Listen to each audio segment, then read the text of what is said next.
The Walking Dead, Daryl Dixon's Season 3 premiere jumps into its new story arc a little hastily, but this latest outing has gotten off to an exciting start nevertheless. This spin-off got exponentially better when Carol came along last season. Season 1 was little more than a shallow redo of The Last of Us with a French makeover, but Season 2 reunited one of The Walking Dead's most iconic duos and told a much more original, much more engaging story.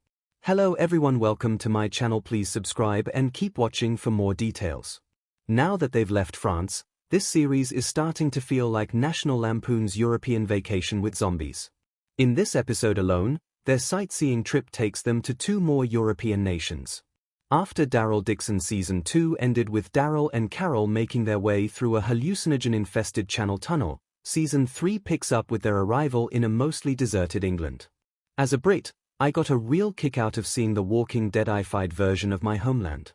My hat goes off to the VFX and production design teams for creating such a fully realized vision of post-apocalyptic London on a TV budget.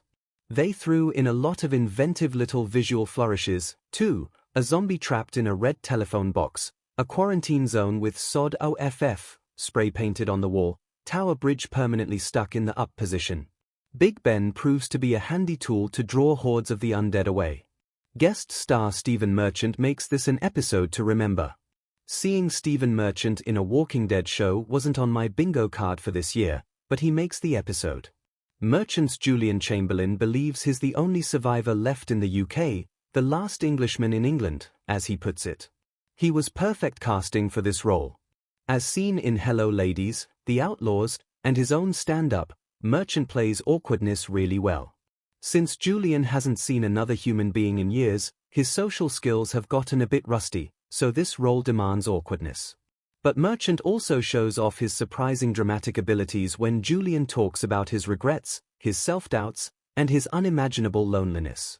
Of course, it's Norman Reedus and Melissa McBride's show, and their on-screen chemistry is as strong as ever. I appreciated that Jason Richman and David Zabel didn't overwrite the episode. In a lot of recent TV shows, from The Last of Us to Dune, Prophecy, the writers have felt the need to spell out every little emotional turn in on-the-nose, plain-as-day dialogue. But not everything needs to be said out loud, especially between 2 people who know each other as well as Daryl and Carol. Richman and Zabel leave plenty of room for unspoken moments between Reedus and McBride. Daryl Dixon Season 3's plotting feels a bit rushed. When it was announced that Season 3 would be set in Spain after the Season 2 finale established a UK setting, I expected some plot contrivances to be involved in the pivot to yet another new country. But it's not so much that the plot is contrived. They set sail from England, hit a storm on their way back to America, and wash up in Spain, which all makes sense from a dramatic and logical standpoint. The problem is that the pacing feels a bit rushed. In the space of just 1 episode, this premiere races through enough material for a whole season set in England to get to the story in Spain. It would have been a much neater transition if they'd set up the journey to Spain at the end of Season 2 or set the Spain storyline in England. But cinematically, the Spanish setting is a treat. Once they arrive in Spain and the sun comes up, the visuals are gorgeous. It looks like a post-apocalyptic spaghetti western. Spain turns out to be even more hostile than France.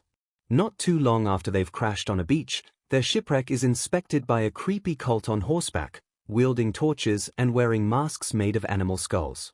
I can't remember the last time the Walking Dead franchise genuinely scared me, especially since the characters have gotten so used to killing zombies that it's become a mundane chore, not a fight for survival, but the first appearance of that group in this episode really creeped me out.